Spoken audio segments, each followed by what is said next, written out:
All right, stage 2. Hoping for better legs today.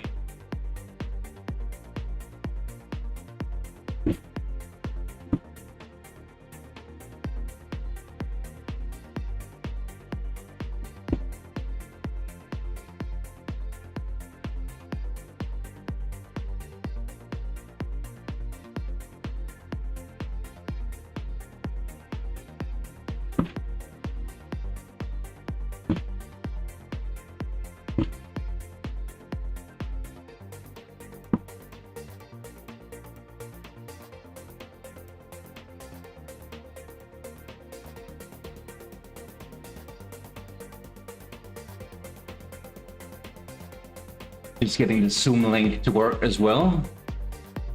So in the off chat.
Come up and over. They're now on the transition towards the end of the lap before they go out again. But it is Cridland and Milano are clear, 4 seconds clear of the chase behind that. Chase being led by Simon Llewellyn. It's a big pack of riders in this Category 6 race. Orego went over the top of 21 Toro in 2. Interestingly, that was the 1 and 2 at the end of the stage yesterday. The climbing competition had a Bona in 3, Fabra in 4. Haha. I was on mute. Thanks, mate. I don't know if anyone heard what I just said. Doesn't matter. Let me know if I've just been on mute up until now. Not a big thing. But I'm gonna need the good luck. Again, came into this fatigued. Still shows. I'm feeling better today, so that's a good thing. And it's a flat stage. 64.8 kilometers. 419 meters of elevation. 2 climbing sections. Both the same place. Same climb. 900 meters.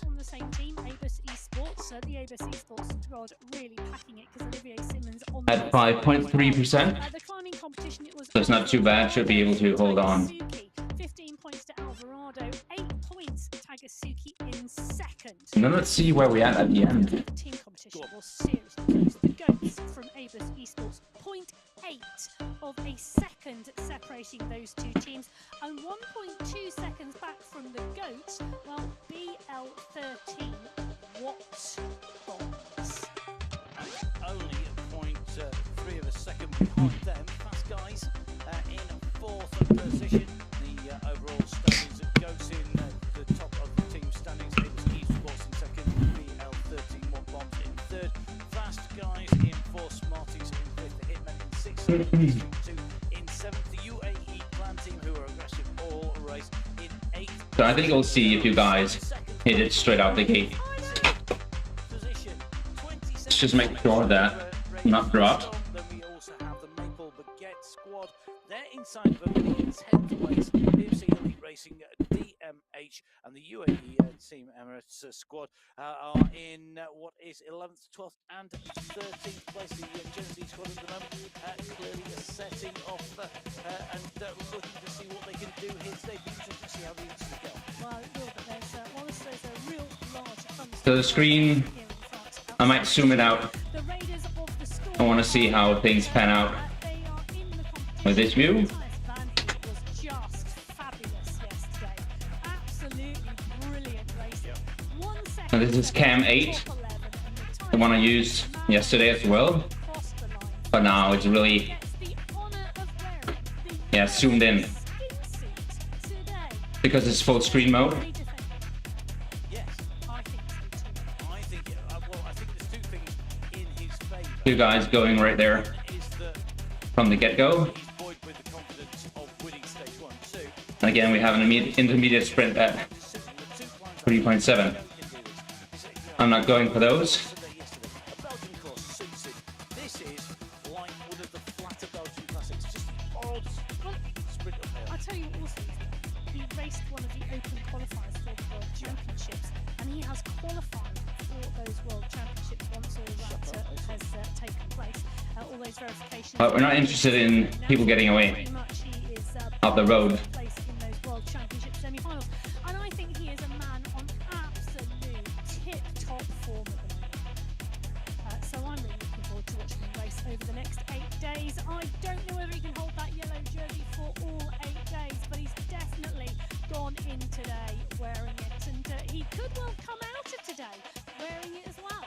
Well, one of the other riders on our screens at the moment, Mohammed Mukhtawi, is here, and you can see him. A big window in the pin cave there. Yeah, Mohammed Mukhtawi, one of our real strong riders, one part of that UAE squad, and real pleasure to see him. We saw him at the UAE Abu Dhabi for the World Championships in cycling esports. He was there watching the racing, a real gentleman to me. And I just can't help being super annoyed with the camera views. to racing on MyWhoosh. Sitting in the back as it came in through at the finish of stage 1. I'm sure he's going to be looking forward to when it goes. If it could kind of be like this, but tilted a bit more. Under 23 riders, and I think that in itself is going to be a great competition in category. So that the view is not over the banners as well. I'm just going to do a bit of a check in terms of those youth winners in category 2.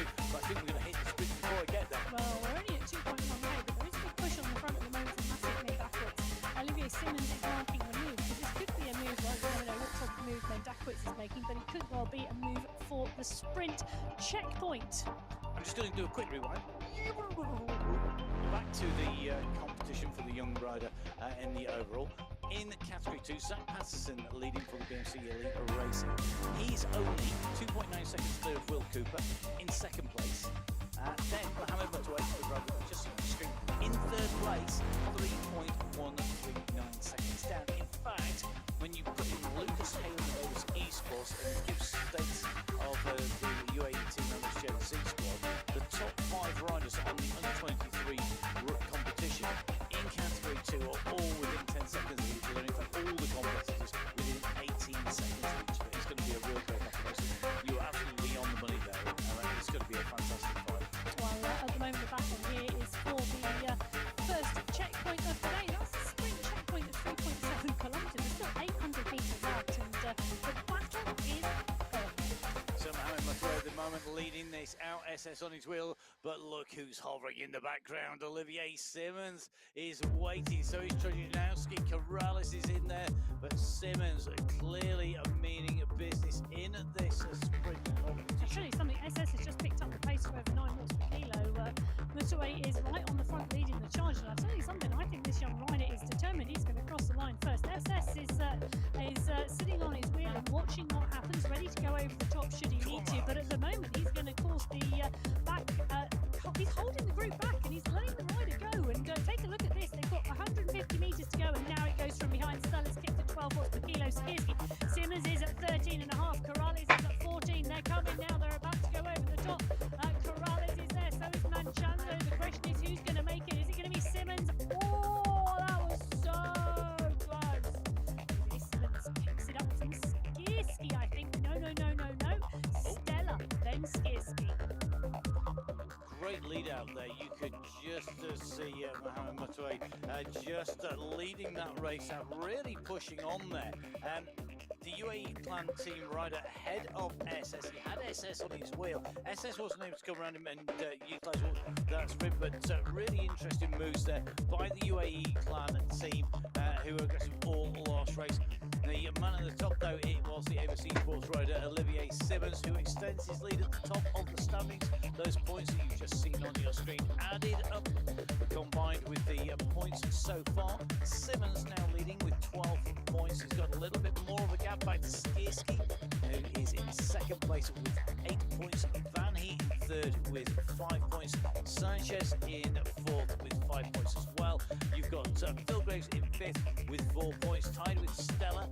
David Stella with 4 points. Then Mr. X100 with 3. In fact, it runs points all the way down through the top 10. Now, one rider I really did want to talk about, Tomoki Takasugi. Yeah. Aggressive all race, currently sitting in 11th place. He was 1.024 behind the race leader. After all of that work that he did, he was really instigating, he really made the moves, he was not afraid to have a go. I'm really impressed by the fact that he was so animated all race, going out there and putting in there, and still to 11th and finish. Yeah. Quite often on the finish when you've got a sprint of that magnitude, I just didn't work hard all race. You just can't stay in the wheels or even close. When you come into a finish, you get blown away by people who've been resting pretty much all race. Yeah, and it was a really good performance in the stage one from him. I hope we're going to see performances like that from him day after day, and if we don't, I don't mind, because stage one was brilliant, but absolutely a great race from him yesterday. Really go through over the stages. Of course it is in him, Bennett is in him, and Roberto Massa is in him. I really keep trying to please riders in the mix in we've just got a bit of push on the front, and I think that is Marfan Trojanowski, who is just moving, just stretching the race. And I think this is a case of not wanting the pack to settle. And that's the extreme. All right, so one guy off the road. Look at the course, just shy of 65 kilometres, 400-ish metres of climbing. We could see a pack settle and just roll, couldn't we? Yes. I can't disagree with anything you said there. It's a monosyllabic answer, yes.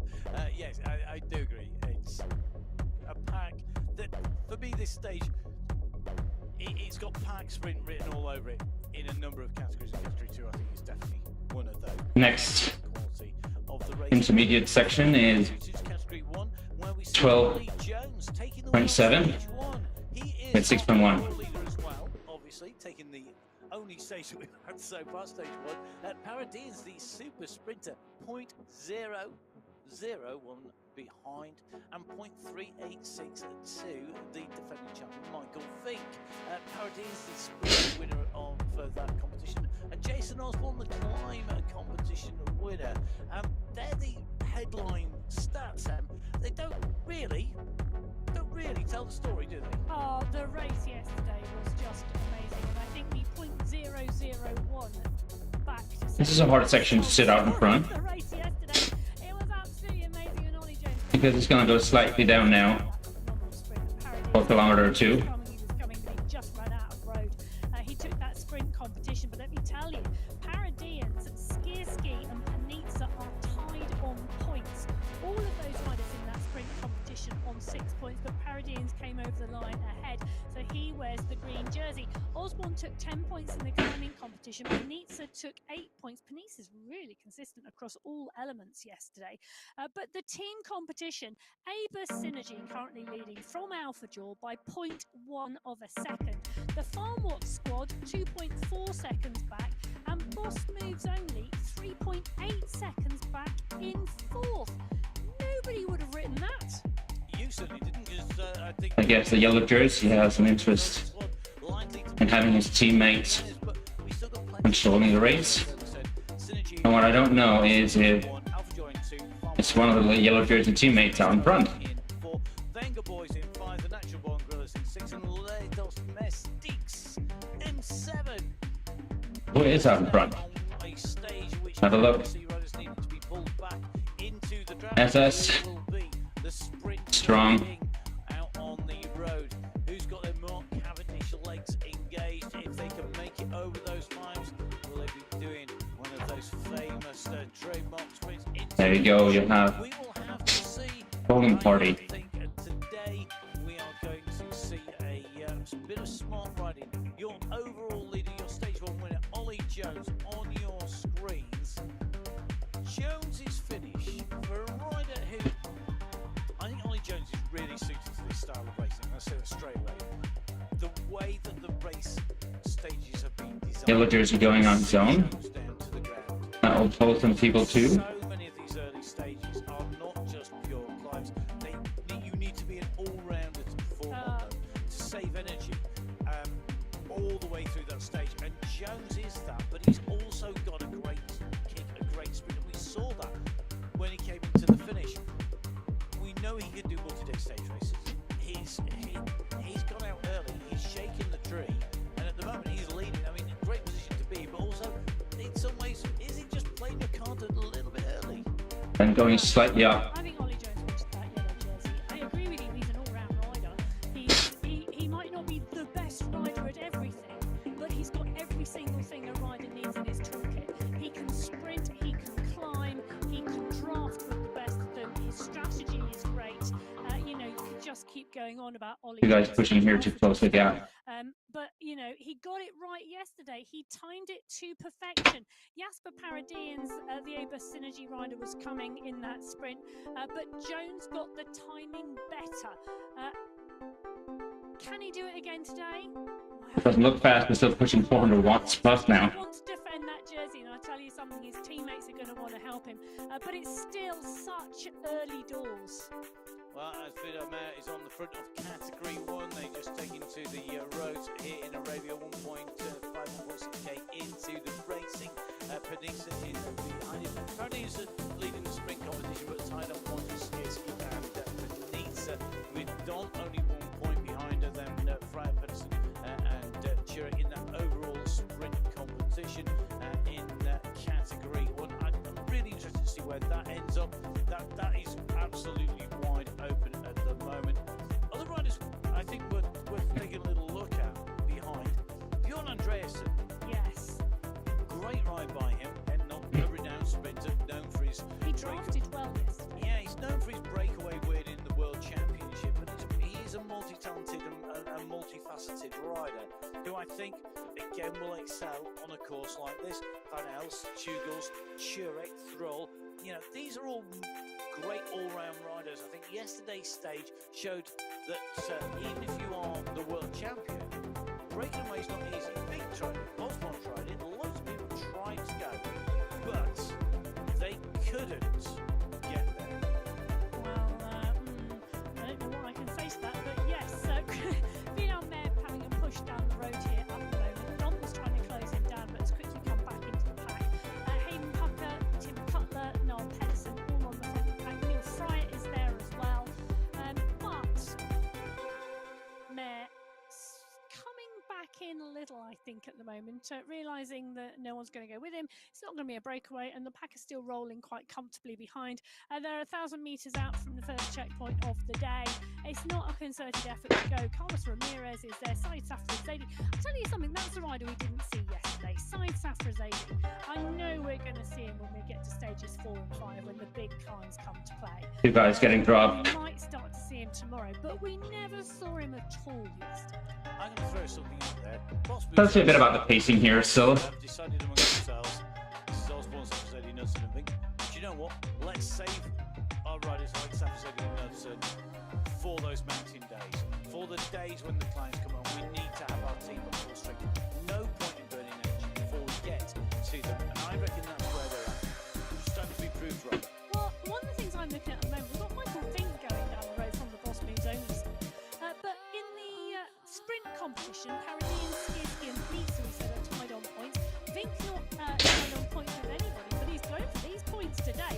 Ricardo Panizza is coming in fast. Panizza tied with Paradine and Skierski. again, I don't have any interest in pulling the front in. That must be the job of the team of the yellow jersey. The front still have like 10 seconds, so that's not insignificant on MyWhoosh. From Panizza, from Big Osborne and Honda. And one of the things I think Michael Vick wants to wake his legs up today because they were cruising along. We saw Vidal Meg off the front of 5.6. He went clear of 5.6 kilo. That is not attack pace for any of these riders in category 1. That is less than cruising pace. You know, and he just riding up. And I think Michael Vick, he wants to get things fired up. He wants to make things move. It's in his interest for it to be a hard race. I think that's where he's at. We have the intermediate sprint again at 12:07, than 1 kilometer.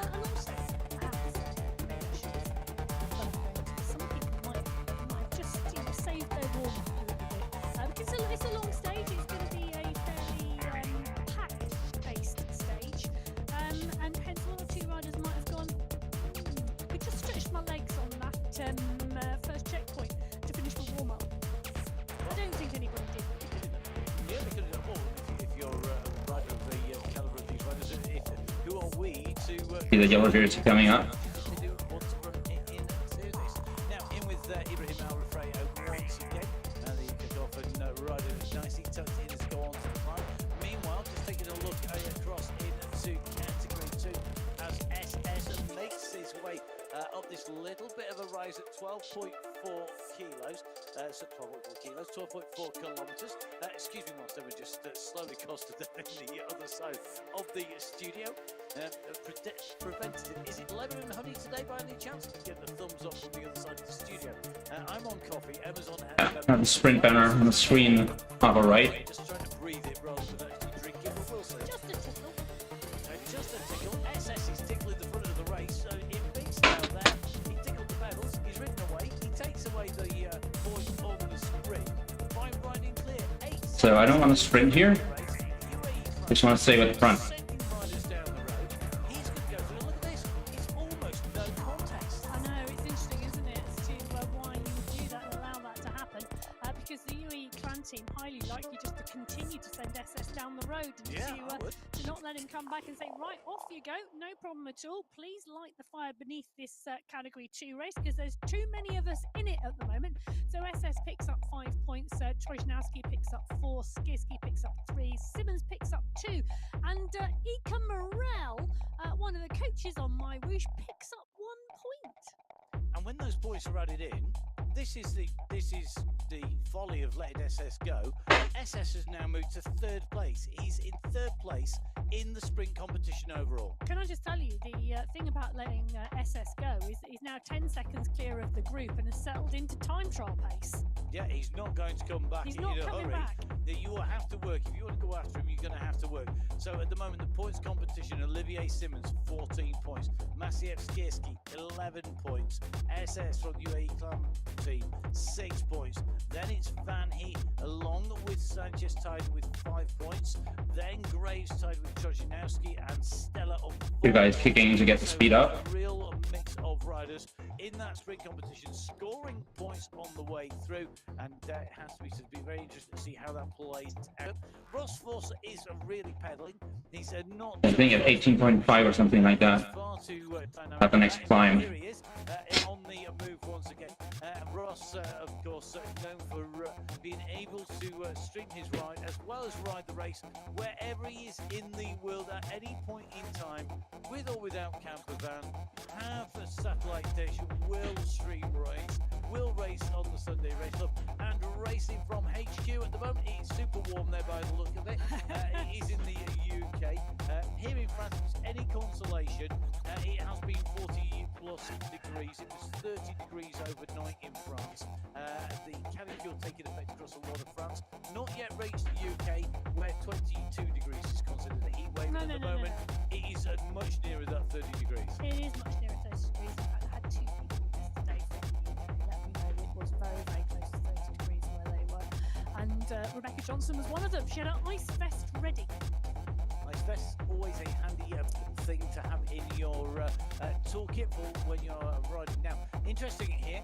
So the front is not that far away anymore. His way back, just ahead of Hassan Sultan at the moment. Takasugi working to go back into the group. I think that acceleration for the sprint maybe just pushed him out the back. He's having to respond to get back into position. Remember, our first sprint at 3.7k, our second sprint at 12.7.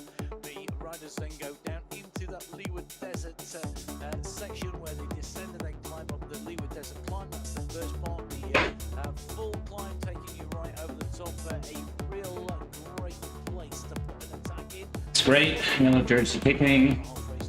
Everyone will follow. No, they're not. It's a long one.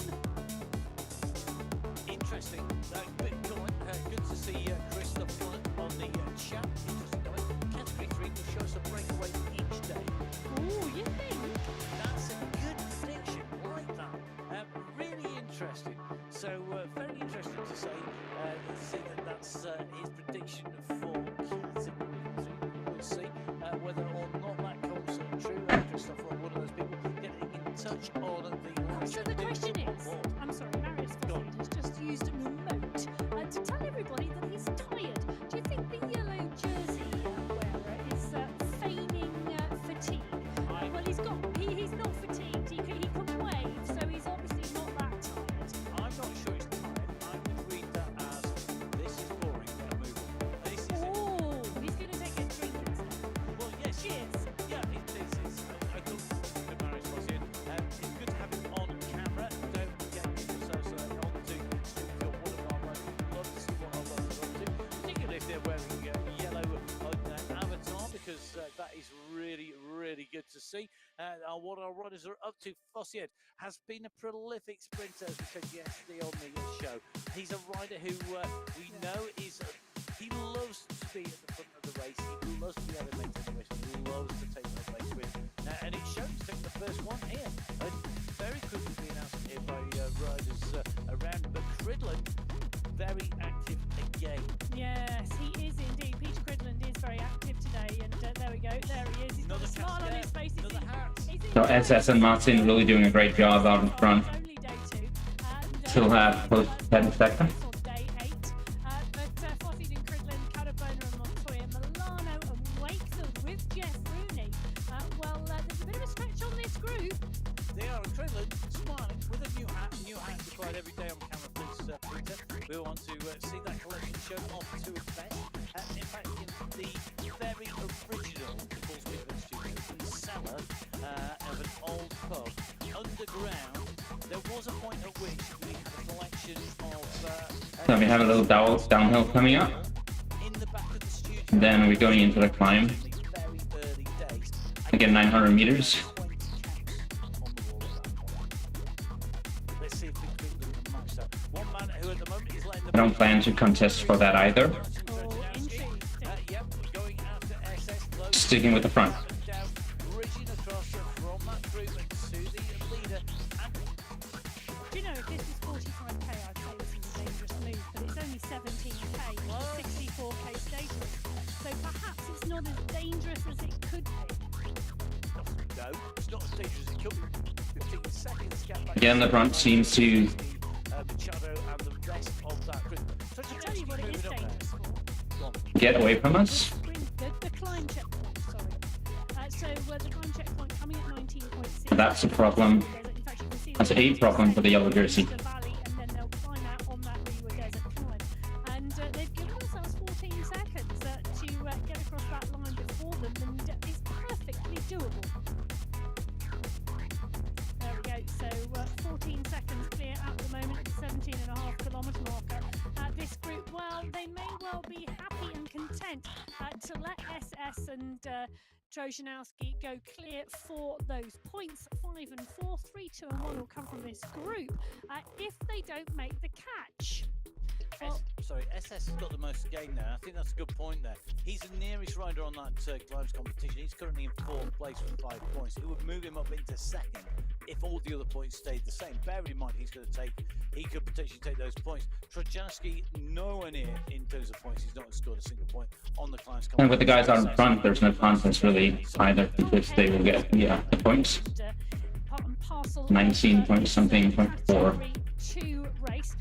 He Remember. is part of this pack that are riding. He's going 19.6 to be 900 meters. I think. So 18.7 is when it Towards the back picks of up. the group behind the yellow jersey. Well, he needs to get a move on because he's 3rd in the climbs competition and they're on to that climb at the moment. Meanwhile, back in... You can already see the arch on the top right side. We're in with Runa Bakken as category 3. Badil at the front of this group. Amaro, Abaka, Ridley, Kansara in the sliding in this group at the moment. It's 2 seconds a gap from 3 riders back to the main bunch. It needs to establish quick. Young rider Badil in there. And with Amaro, with Bakken, you can see Bakken in the pain cave there, working well. He's got the stats up by the side of him. But for me, this group really does. You need to go with intention and with the number of riders who also intend to say. Well, the riders closing it down very, very quickly.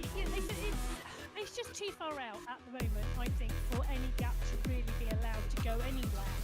And this is the gap that's gone in the category 2 race, and Trojanowski and SS have gone clear. But look at this, Adrian Alvarado, the rider in the polka dot skin set, sprinting up this climb. I mean, admittedly, it is only 900 metres long, but he's absolutely put in a massive big hill.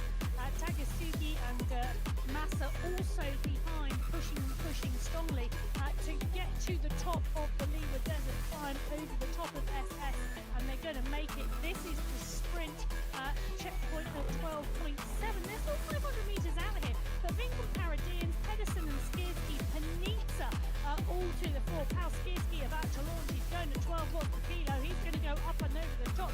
Paradians has not launched yet, but Skierski has gone long. So Skierski goes with 300 metres to go. This is one big push from Pal Skierski to see if he can go clear. Look at Jasper Paradian, 16 watts per kilo in response. Big kick, now trying to hold it at 14, but has Skierski got enough? I think Skierski might have given himself enough sliding room here to stay clear of Paradians. And he's just such a punchy, powerful rider. He does go through. Now, he is going to move. He was in 3rd place, Skierski, with 8 points. He now moves into 2nd place with 13 points. Paradians, 15 points now in the total.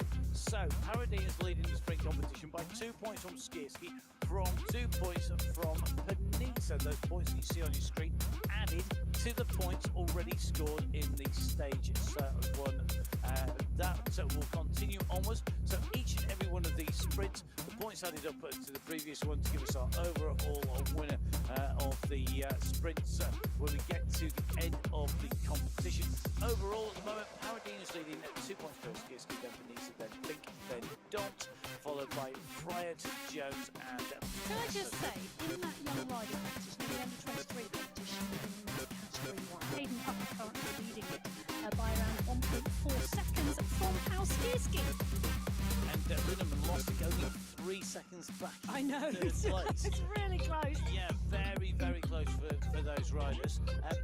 Yonsei Honda just dropping out of contention a little bit in that competition, but that does then give Honda the sliding room maybe later to go for a stage win where people are not going to be worried about him in terms of the overall. So there's always a silver lining to every There cloud. are multiple strategies across 8 days, and at the moment X100 and Phil Graves, the two riders from the Clan team, pushing on now at the front. So SS has dropped back, X100 and Graves move forward, and they have just come up to the top of the climb, and you can see the gap behind now. Quintero, Ospina, Quinston, Hansen leading the charge behind, but the gap now at 5 seconds, and Graves starting to dig in.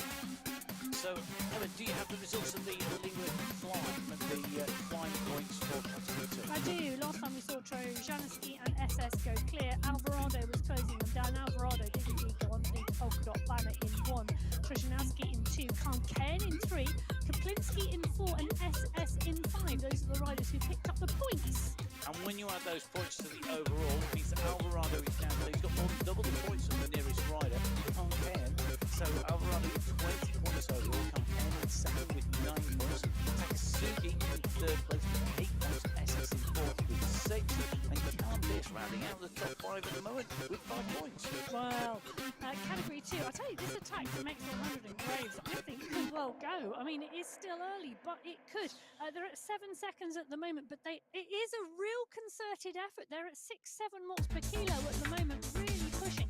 Category 1, the last riders out to start pen. Well, they are coming up to the 15-kilometre marker. They are transitioning over towards the Leeward Desert Climb, but they've got a little way to go yet. They have a little way to go yet, indeed. Category 2, I agree. That is a very dangerous move going down. About 10 seconds at the moment. The lead for Graves on the section 100, top right hand side of the screen. Left hand side of the screen, we saw room back earlier on. It's currently leading the charge in category 3, bottom left hand side of the screen. But the group are still coming back, so Daly's with him. And Drando and Cope not all that far behind. A much more compact group who have got back to for category 4. It's a giant size group who are pushing on The long flat section now. Slightly rolling. Category 1, that's 15.4 kilometers. So, category 1, big group all together. Who can close down our leaders in the breakaway? Can anybody break away from category Basically until the finish line, then we do one more lap. push coming in category 4 at the moment? Category 4 at that 35.4 kilometer mark. It's a long run to the sprint, to the future museum sprint, but I think this is a long run, a long bit to take points here. And look at the Villard go. He has not just gone long, he's gone ginormously long. Sprint has gone after him to close the gap back down again here in category 4. Really interesting tactics there by Villard, but it's all going to come down to who's got the lead. So Villard, the leader in the competition, goes early. Spratt goes after him. Spratt is in 2nd place in the competition, 1 point behind. Che also is in the mix. He's got 10 points, the same as Spratt, only 1 point behind Villard. But at the moment, Spratt has got the gap, and that fountain is coming. Spratt answers the move by Villard. Anything you can do, I can do better. Goes over the top, and at the moment, at 7 watts per kilo, is holding a 5-second gap behind. The rest are going to have to actually do a sprint here as they go in. Spratt is going to cruise, I think, into this. He's got the distance, he's got the gap. It's almost halfway between the bunch and the line. If they pull him back now, I'm not sure what they're going to do. It won't be, obviously, it won't be the afterburners. They're going to have to find time travel. Well, whilst they're searching their back pockets for time travel, Nicholas Spratt has gone underneath the banner in 1. And Villard, it looks like, I think, Abraham goes over the top. I think Villard might just have snuck it, but he might not. Wow, that was seriously close. It is going to Spratt with Abraham in 2, Umbra in 3, Villard in 4, and Rustamaki in 5. When those points are added into the totals, it now means that Wilson Villard has dropped from 1st to 2nd place in the points standing in that sprint competition. The points on your screen added to the existing points, puts Nicholas Spratt's total at 15 points as leader. Villard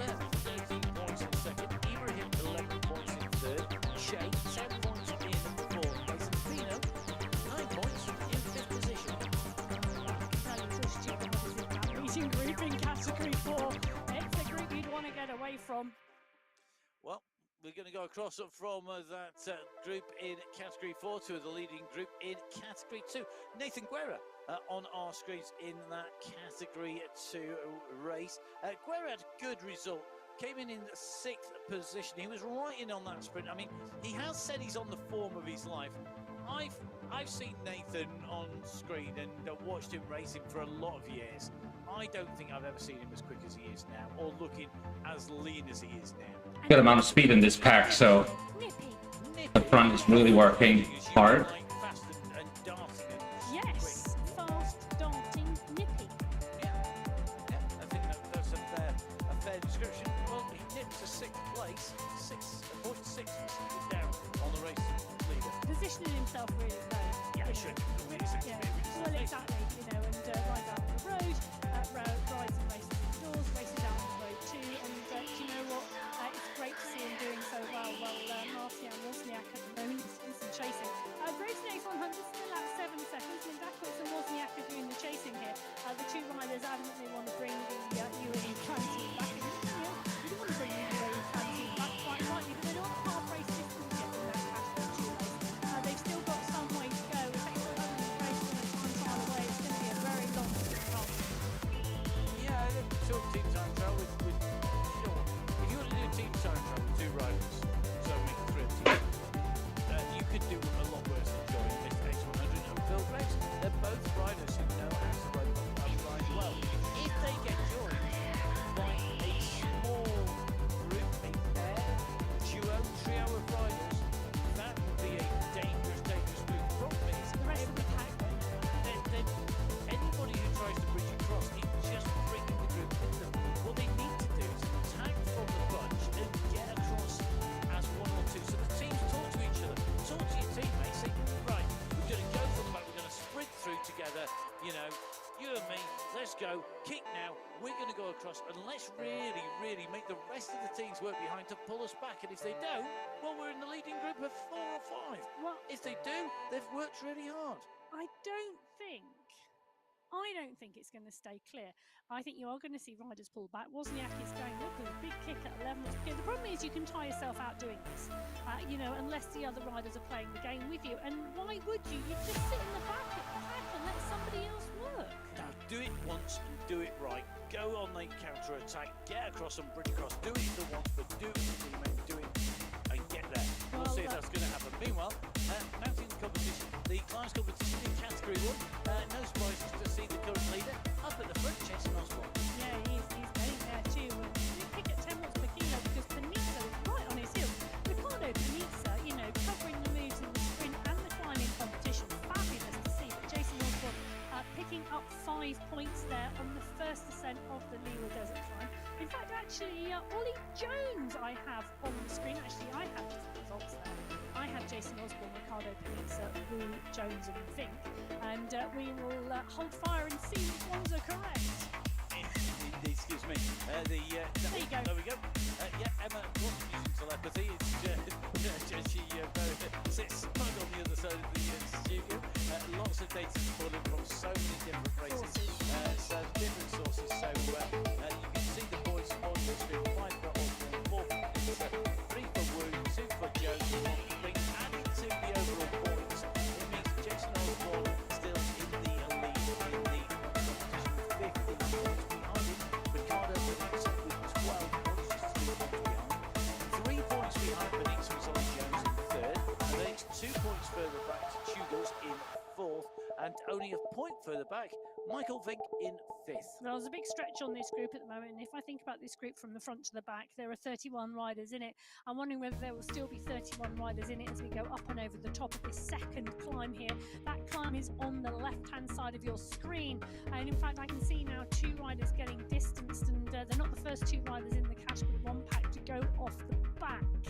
Meanwhile, Category 2 are 2 leaders, Mr. X100 and Phil Graves. Kaplinski, Wozniak and Dakowitz are on their way. They're the 3 riders who have distanced themselves from the main group.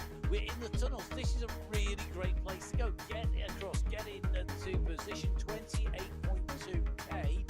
This is where it's that no man's land between lap 1 and lap 2, between the end of the Liwa Desert Climb going into the second set of sprint checkpoints. For me, if you could get across, this is dangerous. I'm not surprised to start seeing riders like Vanny, the yellow jersey, starting to move to the front. You certainly can't let riders like Wozniak, Joe, the likes of Mr. X100 and Phil Grace at the front of this race. Big, dangerous thing to do. You just don't want to let that happen. It's what the Wozniak is trying to do, and it may stick, but we're seeing riders now starting to move across. Yeah, we are. The question is, will they make it across? Will they actually join together, and will we have a group of 5 clear at the front? This pack here really now starting to motor on this climb, and they're nearly at the top of it. It's just 2%, but it's enough to get some resistance and put some power down, and that's what might inspire this group of riders to close it down. What the riders need to be careful of is getting dropped off the back of the group as the group now charges to try and sweep up the breakaways. So Mohammed Motorway just making sure he gets back into contention with this group, not wanting to let the gap go, not wanting to let the air come in between him and that group. The top centre of your screen, when the numbers go green, it means that the watts that are being produced are keeping the rider in the draft. If they are in the black at the moment, as you'll see, it means that they are pushing on and they are in the wind. We have 2 riders, then 3, and then a solo chaser in the shape of Corrales, then Quintero starting to break clear of Halen. Riders going to pursue 1s, 2s, 3s. Now the danger comes, even if the front comes together, if you don't make the split, and if you're in a minority size group behind, you could get dropped, and you're going to lose a whole shed load of time between here and the finish. You've got to be in it. Nobody in that group can afford to let big gaps go now. They've all got to be very much aware of what's happening up front of the race. Don't let the gap go. Don't get distance. Do not, under any circumstances, get caught in a small group off the back, because the majority of riders are going to be in front, and they've got the big powerhouse up there. You're going to get left behind. Trade police station, you are going to be stood there just watching it disappear. Well, I can tell you something. You can imagine the conversations going on yesterday after the end of stage 1, where this category was so close, where 7 seconds separated the top 8 teams, and the teams' conversations would have been, I imagine, right, how do we do this? How do we break away? How do we go clear? How do we establish ourselves in this team competition properly? And the UAE clan team with X100 and Graves and SS would have been having those conversations in spades alongside the GOAT squad, alongside the Watt Bombs, alongside Avis Esports. They will all have wanted to work out what they needed to do, and they would have pushed on, and they're executing those plans today. Another rider executing a plan at the 23.5 kilometre marker. Hayden Pucker in the white skin suit with the young rider competition in category 1 has pushed on and gone clear, 5 seconds clear of the group. Michael Vink has made the transition across. Jason Osborne is pushing on the front, and I think Osborne is going to want to come over as well, but the issue now with Osborne is bringing everybody else with him. Yeah, 100%. Hayden Pucker's move there, a classic trademark Farm Watts squad Pucker move. Go on a downhill, go get the power down. We know he's capable of producing absolutely phenomenal power that people question, and they'll go, oh, is it real? Like a stuck record. But you know what it is? He's capable of putting that power down. Having met him in real life, you see him in action. He just produces huge power. When he finesses that, he's going to be an absolute weapon. At the moment, it's still quite raw, and I think he's still got some more to come. So he's putting that power down. He goes clear. Vink chases after him, and then Osborne goes, and everybody goes, hang on, Vink and Osborne are down the road. Oh my goodness, he's Pucker. Let's get after him. Not being funny, Michael Vink's nearly got 10 years on Hayden Pucker. That's a long time to learn your racecraft. You calling him old? No, I'm not calling him old at all. I'm just saying that there is a long differential in terms of age and experience between the two, and Hayden Pucker is a young rider coming into his sport, and Michael Vink is an absolute polished stone. Past master. No, he's not a past master. Grandmaster. Grandmaster, that's a good phrase. Grandmaster. There we go. So, the Grandmaster himself is Vink. He is with the apprentice Pucker. When will the apprentice overtake the master? We will find out, because they are the 2 leaders clear in Category 1. Category 2, Mr. X100 and Phil Graves still up at the front of the race. They go underneath the finish banner for the first time. Next time they see that, it'll be at the end of the next lap, because they've got to go right round this circuit once again. They have. I'm just watching That's the Category group. 6 because Category 6 had just come over the Leeward Desert Climb for the second time. 21 riders, I think, in contention in the leading group at the moment. They've got the second part of the climb to go as part and parcel of the 12.5 kilometre run to the finish line. But they've been led over by Arago, Cadabona, Kozel, Cridland and Fabra. And when their points are added in provisionally, of course, because these are live stats, you've got Arago taking top spot in that climbs competition category 6, Toro taking second, Cadabona taking third, Steele taking fourth, and McBird taking fifth place. Arago with 25 points, Toro's 14, and Cadabona's 13. Well, interesting moves here in category 1 race because Vink's gone over the top and of Hayden Pucker, and Pucker's jumped onto Vink's wheel. Turek pushing, but so is Paradians on this to bring them back down because it's a dangerous duo. Can you imagine a 2-up Vink-Pucker time trial? It's only more scary if you put in Jason Osborne and make it a thrill. Well, it's just amazing because the rest of the category 1 packer decided, nope, we're not letting you go, and they've closed it down. So we have 31 riders in the leading group here. They are at the 26.2 kilometre marker. They are coming towards the end of lap 1 and about to go out onto lap 2. But they are all together, Osborne, Andreasen, and just imagine just between those two riders, there's 3 World Championship titles. Osborne, Andreasen, Kroll, Yassin, Milostick. They are all in here, whether it's the yellow jersey competition, the polka dot jersey competition, the green jersey competition, or the white jersey competition. Even the Masters competition. Because let's not forget there are Everything back together. 5 riders in the Masters competition in this category. 36.5. It's the next sprint sector. Again, not doing anything. Just trying to stay with the front. This is proper hard, fellas.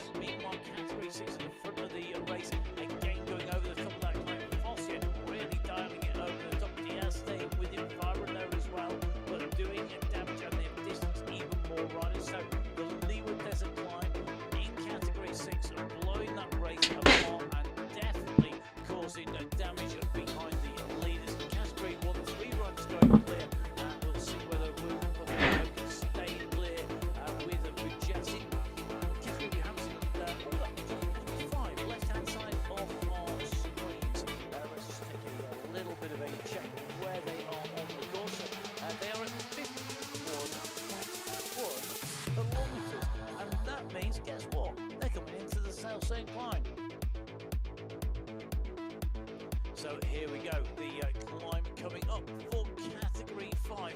Cirillo, our race leader in the mix here.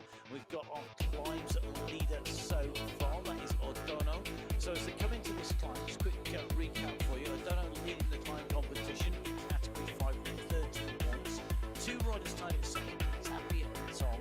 We then have Castro in 4th place and Hagland in 5th, Vinther in 6th, Brunecka in 7th, Stramping in 8th, Mountier in 9th, and Olaf Warren rounding out the top 10 as they go up on to that climb.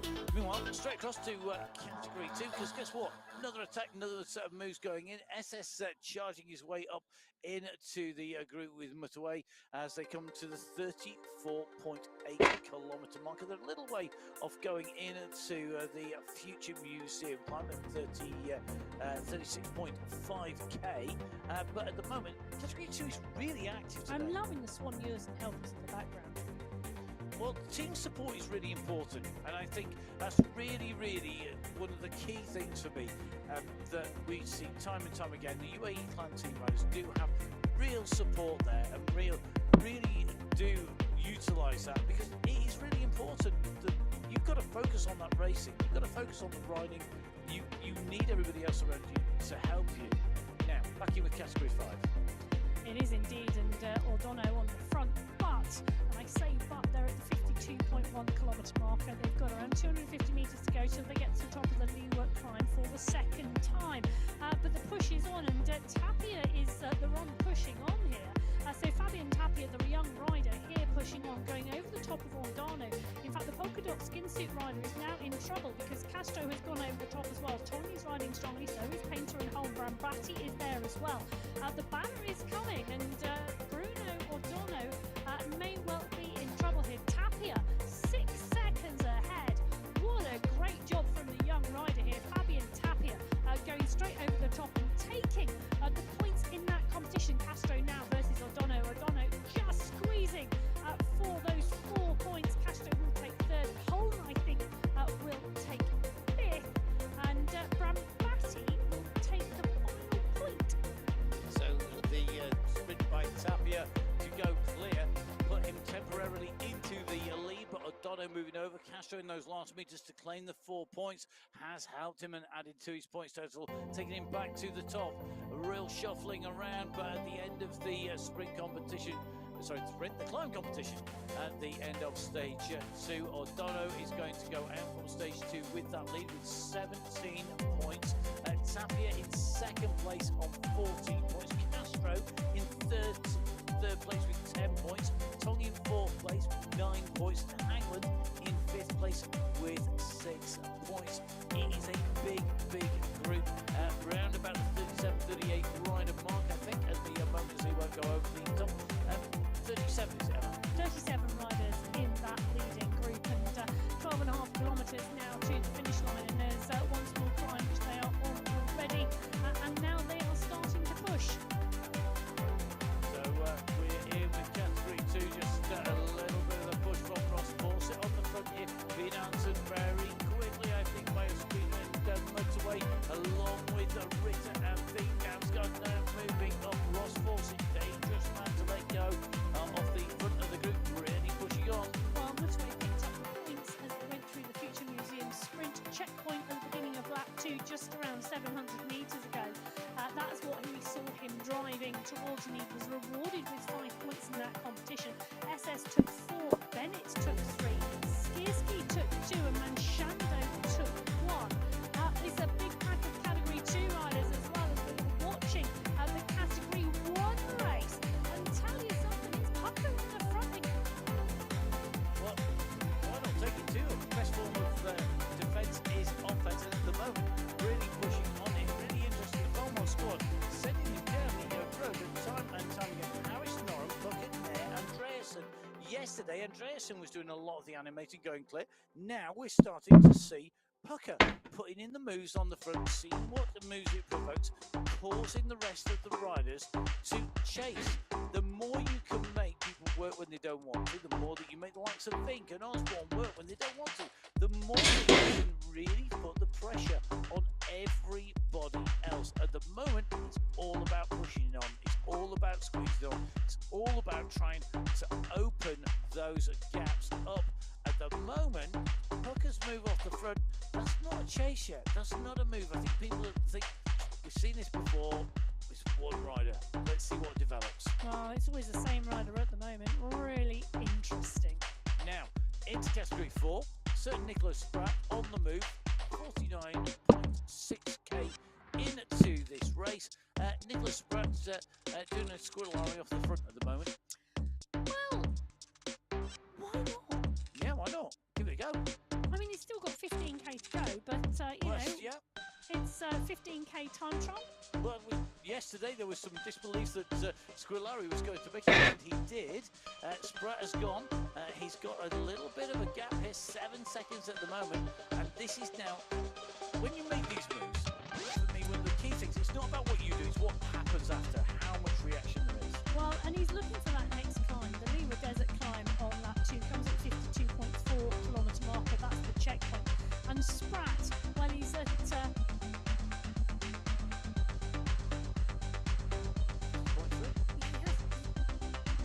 he is at 50.3. He's got 2k to go. I think there's an intention for the climb. I don't think you're wrong. Now, just a little bit of a check into category 1. Great riding by Christopher Morgan. He has got a 14-second lead. Top left-hand side of your screen. He's clear at the moment. He's also doing a squirrelary, doing it with some aplomb, because that 14-second gap is to a big group of riders behind. But he'll Slade, Sidho, Amaro, it's a real who's who of that category 3 race. And the Christopher Morgan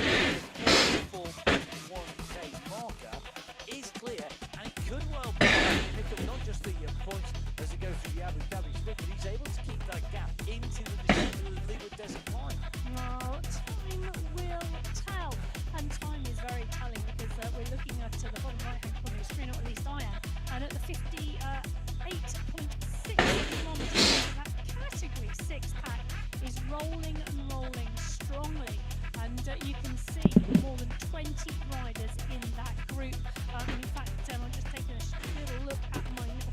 How dare I not write it down? Honestly, this is why I like paper and pen. But you have to remember to use them. Rooney. Hey, Mike. Sorry, didn't see you there. Into the commentary box today. Esteban, Amber, Maillard, McMurtry, and you can see 24 riders to the one. Yeah, I'm feeling tired, to be honest. It's really hard. I mean, it's been a flat stage-ish, but it's pretty much rolling all the time.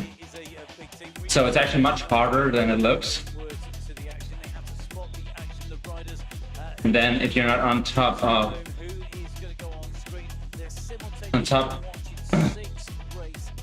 on your game, then it's proper hard.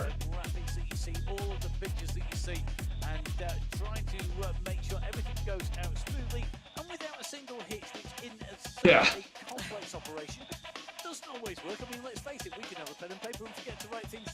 I normally like the long stages,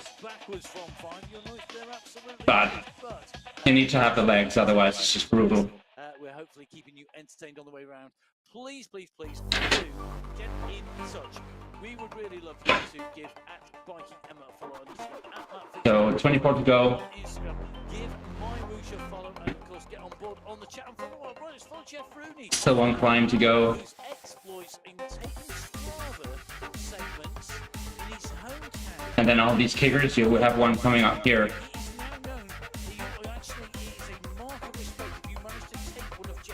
They're proper hard. And for the longest time, we're doing 300 plus watts on a flat. So that's something.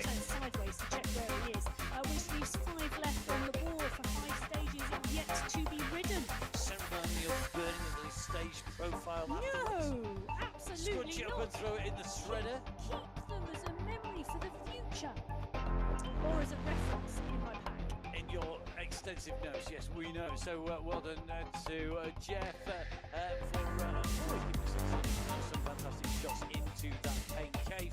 We continue onwards with our category 6 of runners in the league. They're at the 60.3k marker.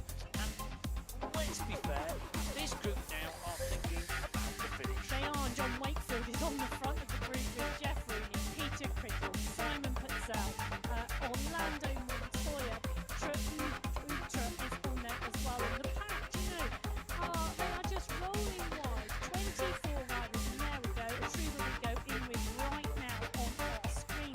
Part and parcel of that group, you can see multiple skin suits in there. The young riders there, the popular skin suits there. The Masters competition rider is there, the yellow jersey is there. Marius Foster is thinking about how he defends that jersey now with just 4k till he gets to that finish line.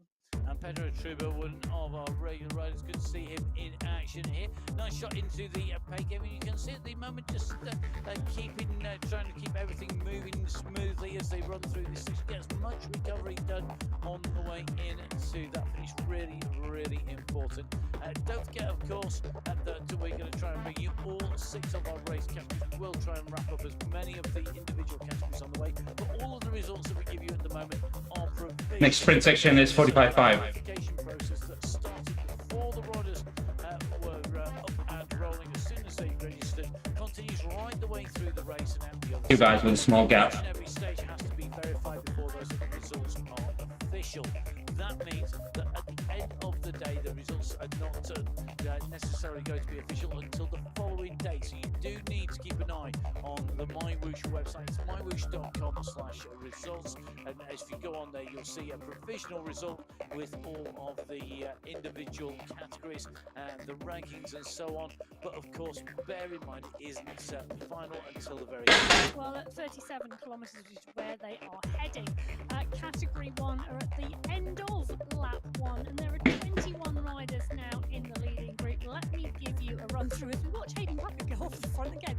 Well, Jasper Paradians, Michael Fink, Ricardo Panizza, Jason Osborne, Noel Peters, Pedersen, Jonathan Way, Paul Skierski, Ollie Jones, Christoph Kroll, Bjorn Andreasen, Sayataf Zaidi, Hayden Puckett, Josh Harris, Daniel Turek, Stefan Van Elst, Lionel Yassin, Neil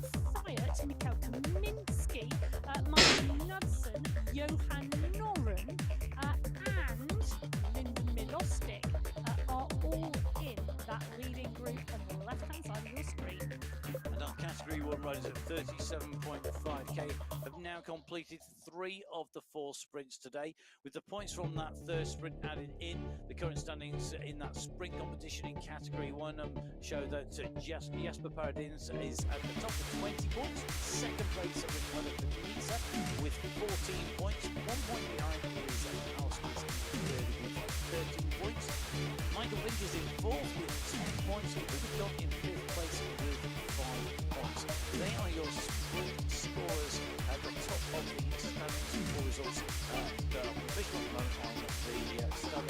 But Pucker once again on the attack, on the move, going on the other side of the sprint, that classic double point to where it's going to the sprint, and then go yourself over the top and attack.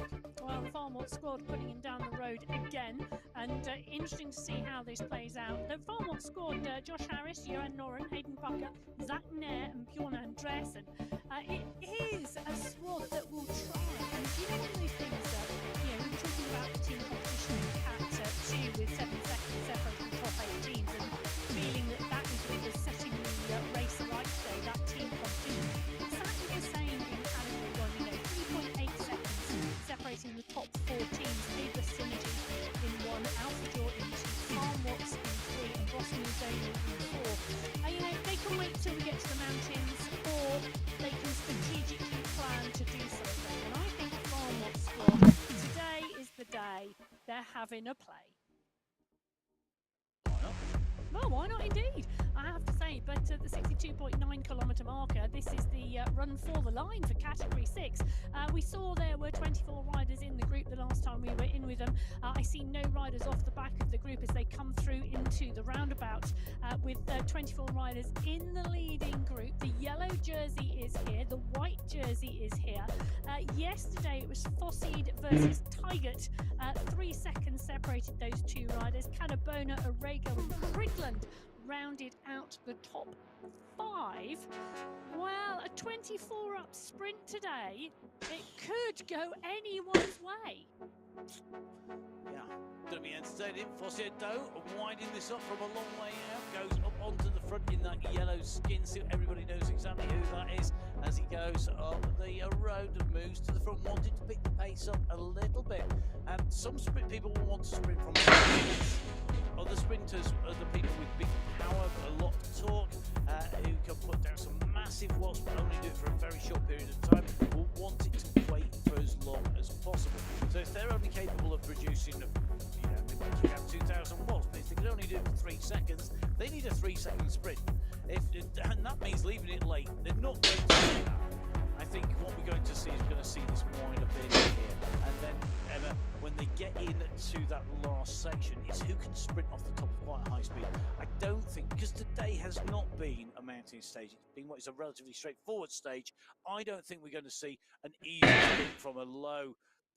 Easy for those people who want a short sprint. We're going to see a high-speed sprint, and we're going to see it going at pace. Well, at the moment, it's survive the next climb. I'll tell you something, Marius Fosseid is pushing on. To be honest. We've still got 700 metres to go. I wouldn't want to stick my nose out this early.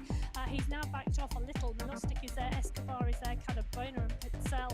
Arago is on the front, but the pace is really, really steady here. I think you're going to get your explosive sprint match. Right. Yep.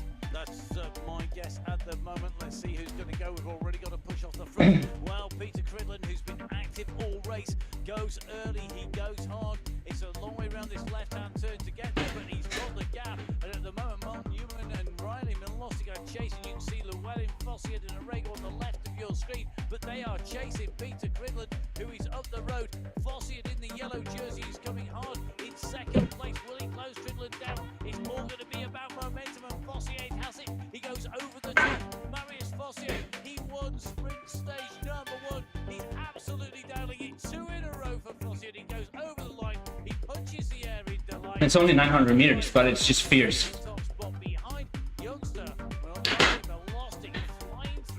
Such a hard pace. Fosseid from Milostic, from Cridland, from Barbara, Escobar in 4th place, Arago, Escobar in 5th place, Arago in 6th, Cadabona in 7th, Hassel in 8th, Corva in 9th, and Llewellyn in 10th. But Fosseid, 2 out of 2, extends his lead to the top of the standings. Does indeed, and it is really, really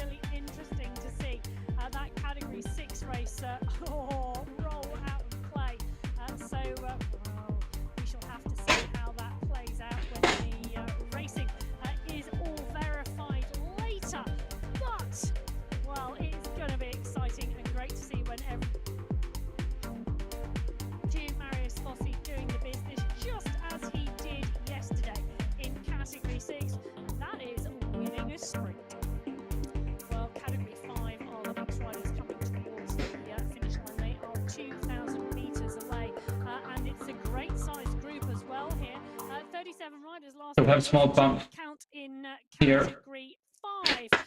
Tong, Reinhardt, And then a flat section, Yellow, Friedek, Neville, bit of downhill, Atari, Leonard, all in. going into the climb. The yellow jersey is in here too. You can just see him right in the Time middle will be there.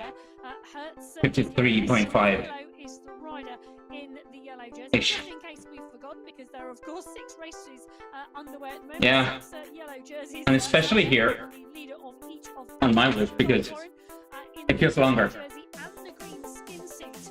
The young rider leading that young rider competition and the sprint competition at the moment. He's in the pack as well, because Hagland is here. Is it going to be the sprinter? Is it going to be Warren who can go up and over the top? He took 3rd place yesterday, but Cirillo and Hertz, those two were ahead.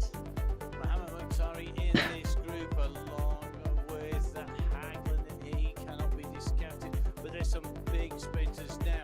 Is it going to be 2 out of 2 for yesterday's stage winner, Clinton Cirillo, the man who took a top spot? Warren is holding 2nd position. I suggest it's maybe a little bit further forward than he would want to be at this stage. Steinholm is winding a little round this turn, but not enough to lead this out. Warren, I think, just looking to go back a little bit, then pick the pace up. Maybe a slight misjudgment. We do have a way to go yet. We're going to go round this right-hand sweeping bend and into the left. Neville Ross on the front, pushing away, trying to get this group, get clear of the group as they come round to that yellow helmet on his head. At the moment, Warren now at 8 watts per kilo starts to make the move up onto the wheels of Neville Ross. Coming in onto the right-hand bend here, Neville Ross leading this out. Will he be able to stay clear? Well, it's going to be a big ask, as behind him comes the yellow jersey himself. Clinton Cirillo is leading the charge behind. He doesn't want to lose that yellow jersey. He will want to take the stage. He drops down though to 5 watts a kilo. Is he shot? Is he blown? Look at this. Hertz has gone over the top, and Neville Ross is going to come into this left-hand turn in the lead. The banner is coming, but so is Hertz. Hertz is on to the wheel here of Neville Ross. He comes on the right-hand side over the top. Goes Julian Hertz. Hertz's day today here on the sprint run, here on the 7 Gems in Arabia in category 5. It was a frantic run into the line there. Hertz goes over the line in 1st place. Neville Ross in 2nd. Reinheimer in 3rd. Mounty in 4th. Edel in 5th. Nielsen in 6th. Salima in 7th, with Cirillo in 8th. And Smithson in 9th. Friedek in 10th. Well, I can tell you, I think Clinton Cirillo has just lost the yellow jersey to Julian Hertz. Yesterday it was Cirillo in 1 with a 2-second gap back to Hertz. It's a 2.9-second gap between Hertz and Cirillo today. Wow. All change, all those positions to be confirmed. Remember, you're relying on Emma's math, my math, terrible. And of course, lots of provisional results at the moment that have still to be verified. But it's looking like there's a change in category 5, where we are seeing category 6. We saw 2 out of 2 for our winner in that category. Categories 4, 3, 2 and 1 still to make the way in to our race finish. Category 4, the nearest to the line at 61.1k. Category 3, they're at 53 points. They're first going down a bit now, and then into the climb. Was up the road by a margin. Last time we saw, just taking a little bit of a look, John Brune at the moment is Oop, don't lose that drive. and just taking a little bit of a check. Morgan is back into this group, so confirmed back in. Morgan in with the main group. John Brune now on the attack. Killian Davis and Carl from the riders and nearest to Brune, and I think it's going to be Carl from who's trying to push across to John Brune on the left of your screen. Category 4 on the right-hand side goes to that race finish. At the moment, one big group of riders, one huge group of riders. Meanwhile, category 2, Mr. X100 is off the front of the group again. No surprises to see the UAE clan team aggressive attacking. Behind him, Mohamed Al Qasim leading the charge. Mohamed Al Matwai, just at the moment in that pack for the UAE clan team. So fast changing front of the pack, because nobody is picking up the pace. X100 at the moment really starting to try and pull this away. At 51.2, it's a long way to the finish. I don't think anybody's going to solo that. However, what does the pack behind do? Where are they going to pick up the pace? Where do they choose to do that? Well, I think the time is going to be now, because they hit the leeward desert climb. The gradient is going to go from minus percentage to plus percentage very quickly. They're going to go up through this gorge and climb up towards the top of this section, of course, up towards that climb point. It's where the final King of the Mountain points will be awarded. Will Alvarado be able to take this away?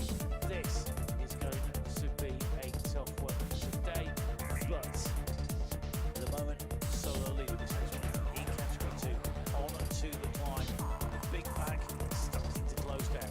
Oh, the big pack, and it was big. 46 riders at last count.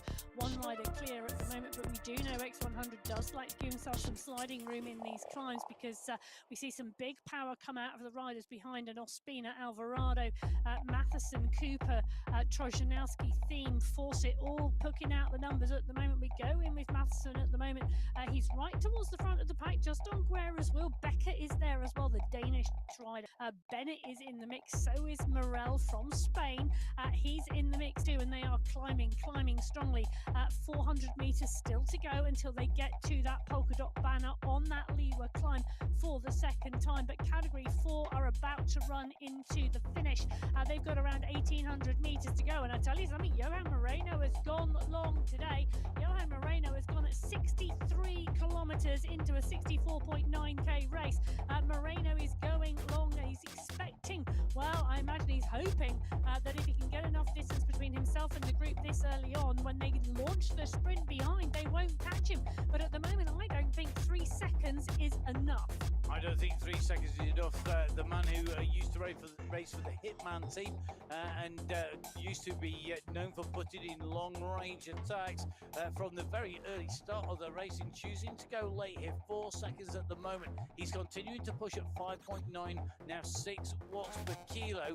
Unfortunately for him, this bunch is moving at such a pace, they are starting to close that gap down. I think the gap says it's going out, but it just doesn't feel like it to be. It feels to me that Moreno has not got enough momentum, and that group at the moment just need the trigger to be pulled to go after him. This hesitation could be very, very dangerous. They need to keep on pushing. They need to keep on accelerating if they want to close him down.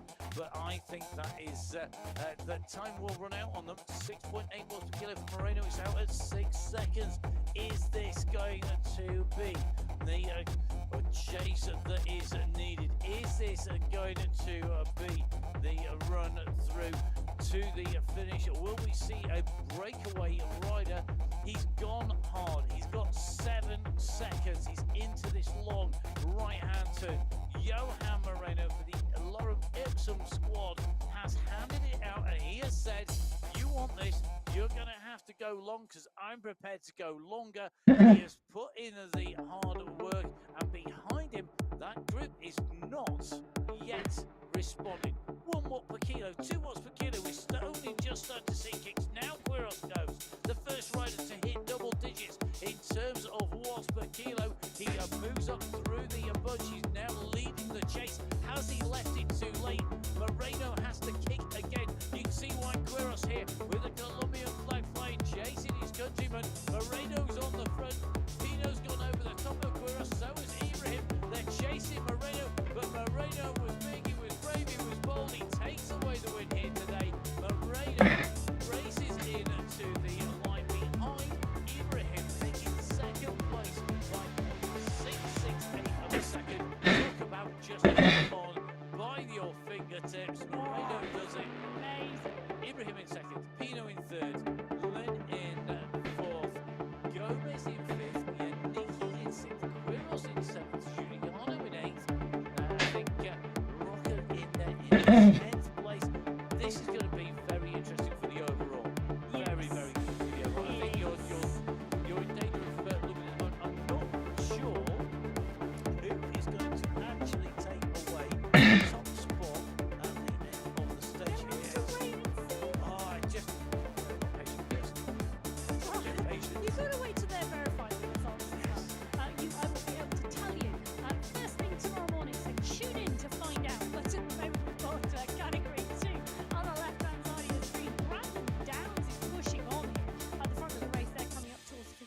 kilometre marker. At the 58-kilometre marker, we've got a push actually. Badil and Brune in category 3 on the right-hand side of your screen are pushing and pushing strongly here. Badil and Brune, interesting move. It is.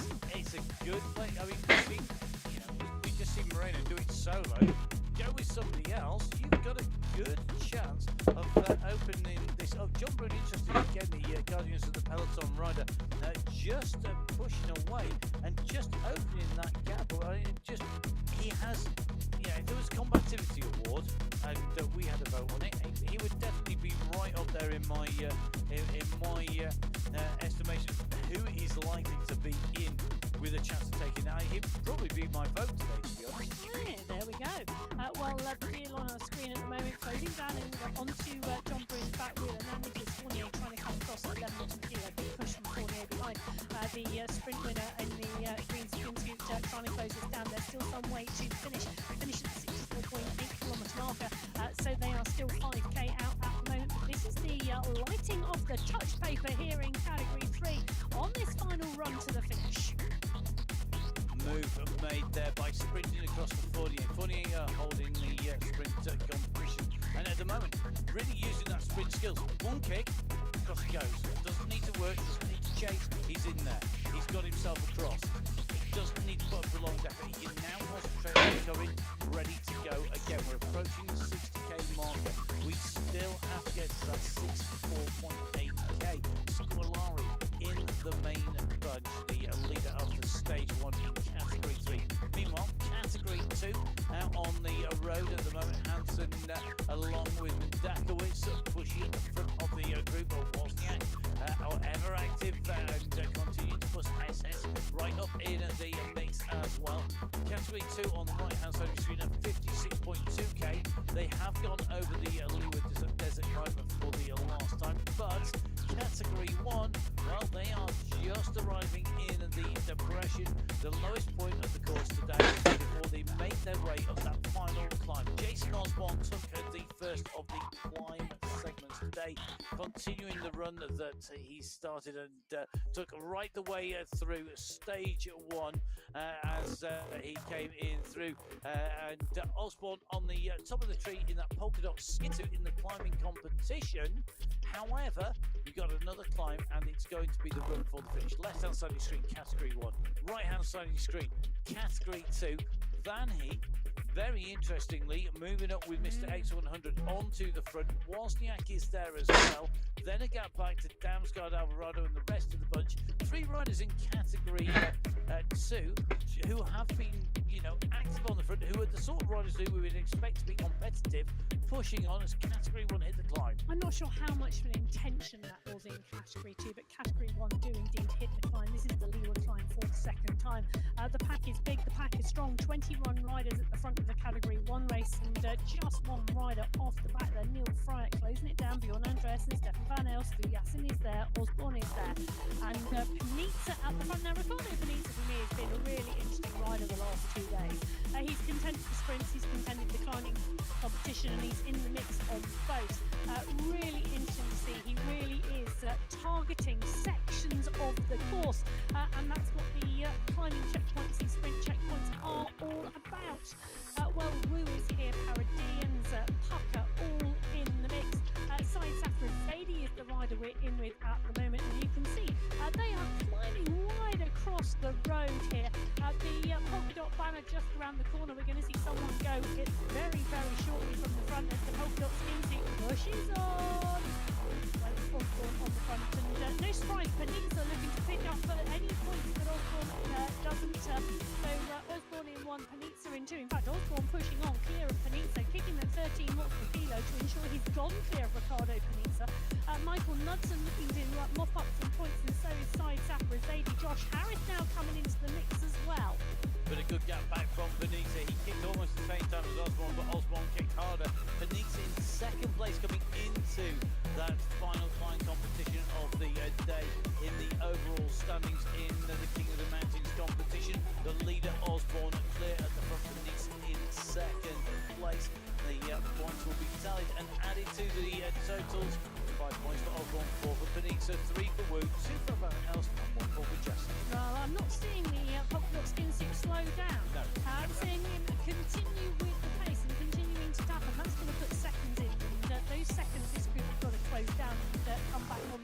wheel of Osborne. The second part of the climb is coming. You can see it ahead on the road and it sweeps right. Osborne could put in a concerted attack here, and this pack need to be careful. Well, we've got Ollie Jones in here. He's the rider with the most to lose. He's got the current leader's jersey that he took at the end of stage number 1. Can he hold on to it? This group are starting to close the distance down, but are they closing the time gap down? The distance will shorten. They will shorten down as they move in onto a climb. It's simple physics. The distance goes down, the time gap can go out.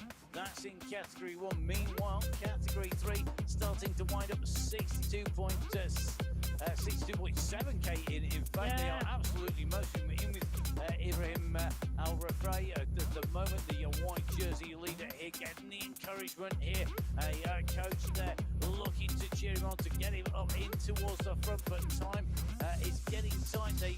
This is a long way out still to the finish. This has got to be about bringing this group selection down, making some legs hurt. Well, they're 1800 metres out from the finish line as they hit the roundabout and go around. And we've got a long tail at the front of this race at the moment. Warren, Guided, Clays, Alfrey, Morgan, Schlader, Tidro, Kalman, Brune, Kolwinski, all here. John Brune at the head of the race.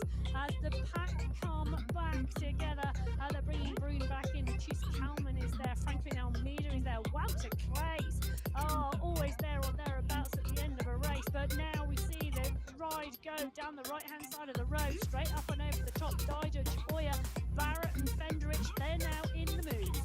Well, it is a wind-up. This is not a full-on sprint yet. They are keeping the pressure on this race. Travis Barrett of South Africa at the moment. The rider who's leading is Nick Scolari, our yellow jersey in category 3. The race leader at the moment, trying to stay in the right place, in the right position. He's holding inside the top 10. I suggest it's a really good place to be.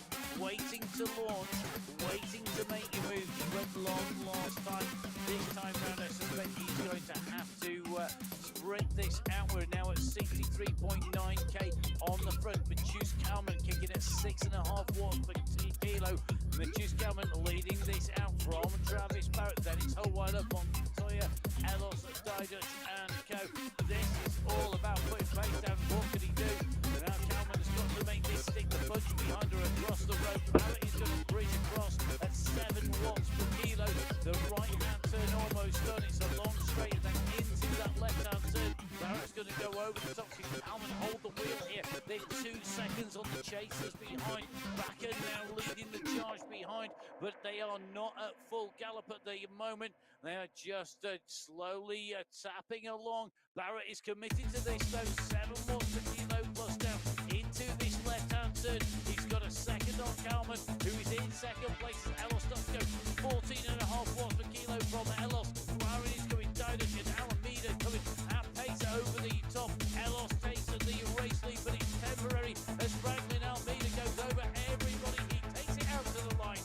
Almeida takes the race victory from Elos, from Didich, from Clays, from This was a phenomenal sprint by Almeida though. Nobody was going to touch him. He wound through that group. He got his timing to perfection.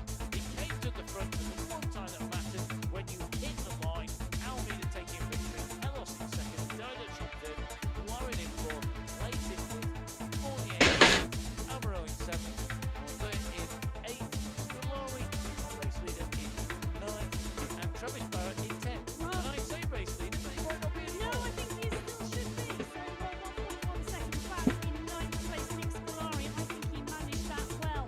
I had the gap between Scolari and Warren yesterday at 4 seconds. So I think Scolari will hold on to his lead, albeit 1 second less than it was yesterday.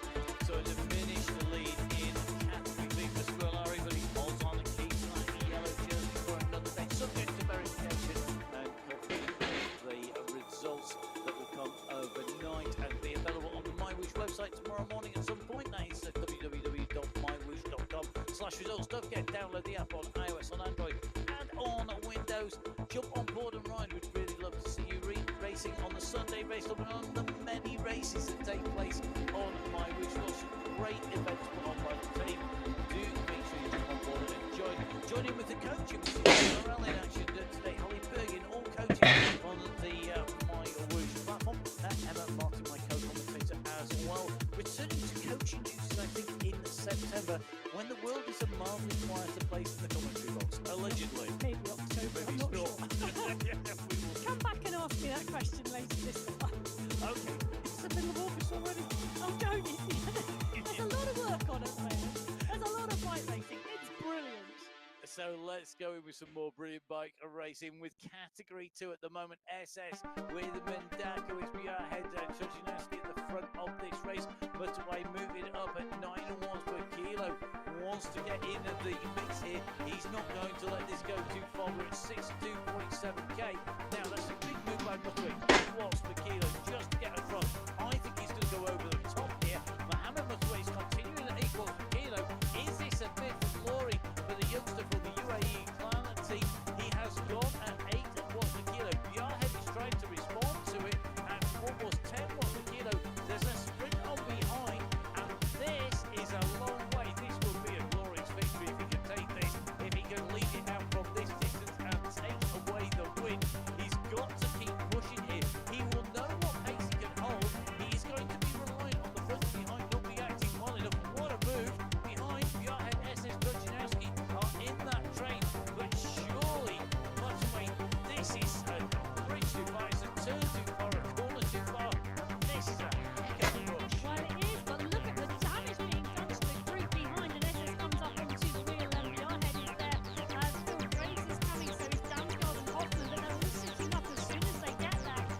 It's still got a long way to go, you know. There's still 1,200 metres, 1,100 metres to the finish line. This is the move to go underneath the 1k to go banner. So Motorway still hot in the front of the race. You can see the effort there. The team, they're trying to keep him cool whilst putting out maximal effort here. Yarhead and Graves are on the wheel. So is Hoffman. So is SS. Ika Morello was just talking about what he's there. Nikolai Damsgaard, good sprinter, right up in the mix, sitting inside the top 10 here, holding position. And now Motorway has got to recover. He's got to get some regrouping done, because I think we're going to see a sprint off to the top here. Damsgaard has gone up onto the front. We're at 64.2k to go. We've got to get to 66.8, 600 meters. They are absolutely blasting it through this right-hand turn. Hoffman, second wheel at the moment. Fawcett is coming though. 11 watts per kilo from Fawcett, as Ross of Fawcett decided that now is going to be his time. He goes up to Damsgaard, but he's not going to blast it past him too quickly here. I think Damsgaard may well be able to respond. We're going to have to go into the left-hand turn. Fawcett goes and he holds the pace. Damsgaard cannot answer it. Behind, Koisonen is coming as well. This is the big punch charge. Can Fawcett hold on? He's pushing, he's using everything. Can he make it? He's made it. He's got Nathan Weber on the line. Fawcett does it. What a run for the finish. The category 2 race.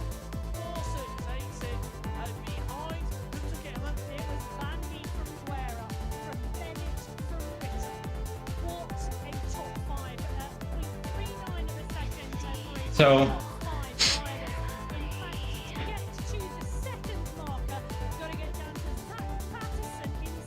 I can just feel that I'm not anywhere close to where I need to be right now. So I think this is a good indication that I'm just tearing down. I'm just tearing down my body right now. So I think I'm just gonna go back to my usual training. Yeah, brilliant racing across all our categories today. Well, who says flat stages? Because I'm not gonna do any good for anyone in this race anyway. Series. I love the format. Kudos, so well done. But I'm usually competing with these guys. I usually win against most of them, and I'm not going to blame the platform for that. That's just on me. That's just my how is my fitness right now. And I know it's good, but I'm too fatigued to be able to do anything. So instead of just hammering on the series where it's leading to nothing result-wise and I'm not benefiting the team, then I think I better pull the plug now, and then go back to my normal training, which is a bit more endurance, and then only a few races a week.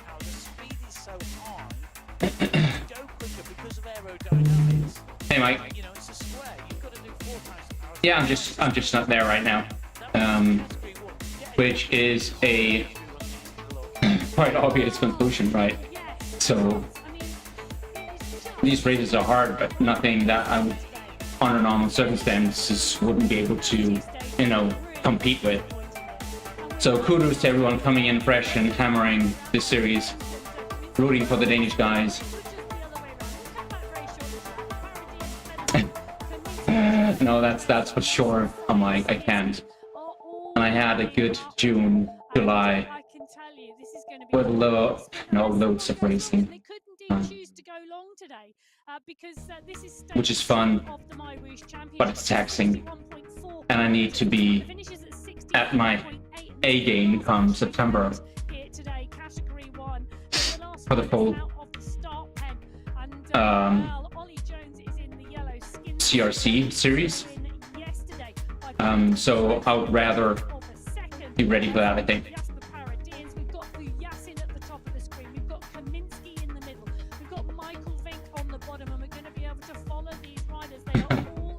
Then you can't compete, except if you're placed in the wrong category. These are top guys in their respective countries. Next tier elite, second tier elite. Most of these guys. So it's frustrating. It's frustrating. We're talking zeros here. The top 10 riders are separated by 1.224 seconds. Jones in 1, Paradines in 2, Vink in 3, Andreasen in 4, Osborne in 5, Thrall in 6, Jurek in 7, Chugels in 8, Van Elst in 9. Also because I really thought that I would be able to compete on a day-to-day basis, especially in these first two races.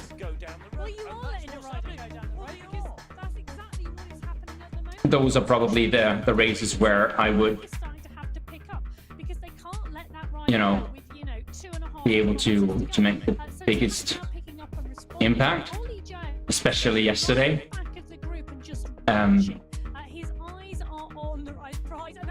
So I'd say that one of the youngest riders in the competition. Lyndon Milostic, the rider who was second in the Australian National Championships earlier on this year. It is just absolutely brilliant to see him and taking it to the other riders who potentially could be... Yeah, it's kind of a mental setback being competitive by nature. So, but I gotta look at the bigger picture.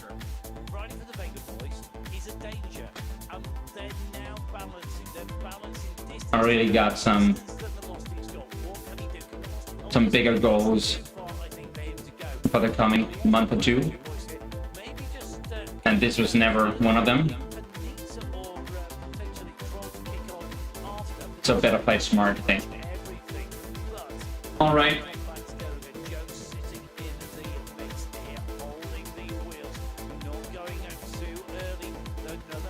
This is me out. I will not be, as is, I will not be racing anymore this week until Sunday. I'll race Sunday for the CRC. I don't know what most of the guys in here, what they'll do, because this is their big event right now, right? And it goes from Tuesday, Wednesday, Thursday, Friday, Saturday. Saturday is a mountain stage. Then there's a day off for Sunday. And then you have a TT on Monday and a long flat race, sprint race on Tuesday next week. So I think most of the guys in here will take a rest day on Sunday and not do CRC. But I'll try to come in more fresh for that. I'll be completely off the bike on Saturday anyway, so that's why I wouldn't be able to complete the series after all. So I think I'll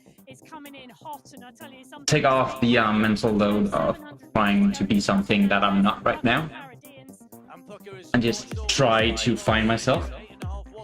And then I will race Sunday, and I'll race next Friday too for the public qualifier.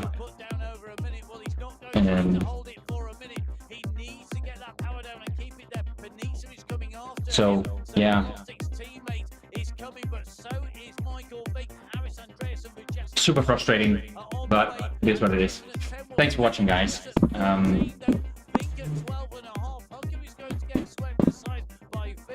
It is what it is. Thanks for following. I really enjoyed the engagement, Mike. Thanks for that.